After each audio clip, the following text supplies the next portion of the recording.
পৃথিবীর সবচেয়ে বাজে অনুভূতি কি জানো? তোমাকে দেখতে ইচ্ছে করলেও দেখতে না পারা, তোমাকে শুনতে ইচ্ছে করলেও শুনতে না পারা। মনে হয় তৃষ্ণায় বুকটা ফেটে যাচ্ছে, তখন ছটফট করি, হাঁসফাঁস লাগে ভীষণ।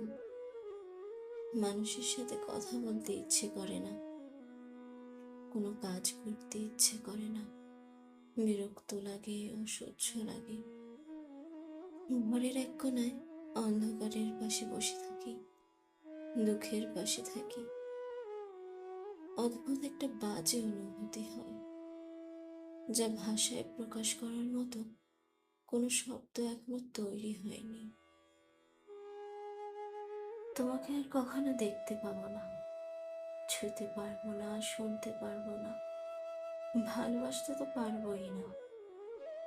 এর চেয়ে বাজে অনুভূতি আর নেই। প্রচন্ড দুঃখে মানুষ কাঁদতে পারে না, আমার ভীষণ কান্না করতে ইচ্ছে করে, কিন্তু কান্না আসে না। দিন দিন পাথর হয়ে যাচ্ছি, যে পাথরের শরীর জুড়ে শুধু দুঃখ আর দুঃখ। পৃথিবী এত পাথর দিয়ে কি করবে? পৃথিবী চায় মানুষ, এত পাথরের দরকার নেই। এত এত দুঃখ আমি কোথায় রাখবো? এত দুঃখের দিন কবে ফুরবে? যদি এমন হতো, সকালে ঘুম ভেঙে উঠে দেখ আমার আর কোনো দুঃখ নেই, আমার কোনো ইচ্ছে নেই, অনুভূতি নেই, তাহলে কেমন হতো? যদি একদিন ঘুম ভেঙে দেখি তুমি আমার পাশে শুয়ে আছো, তাহলে কেমন হবে?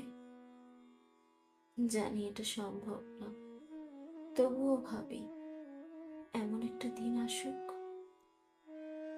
যেদিন সকালে তোমায় দেখে আমার ঘুম ভাঙবে। তারপর যদি পৃথিবী ধ্বংস হয়ে যায়, যাক, আমার কোনো আফসোস থাকবে না, কোনো আফসোস থাকবে না।